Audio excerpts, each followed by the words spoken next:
সিলেট।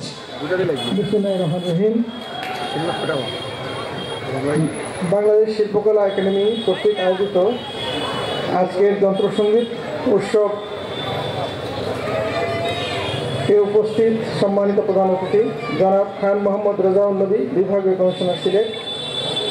আজকের উদ্বোধক জনাব মোহাম্মদ রফিক উদ্দিন, বৈষম্য বিরোধী ছাত্র আন্দোলনের শহীদ মোহাম্মদ পাবেল আহমদ কামরুলের পিতা। আমাদের জেলা প্রশাসনের কর্মকর্তাবৃন্দ এবং সম্মানিত উপস্থিতি, আসসালামু আলাইকুম। আজকে শিল্পকলা একাডেমির আয়োজনে আমাদের যন্ত্রসঙ্গীত উৎসব অনুষ্ঠিত হতে যাচ্ছে। এই উৎসবে আমাদের এই বিভাগের 4টি জেলার দল উপস্থিত থাকবে এবং তাদের এই পরিবেশনা আমাদের হিসাব অনুযায়ী 9:30 পর্যন্ত চলমান থাকবে। আমরা এই উৎসবে আপনাদের সবার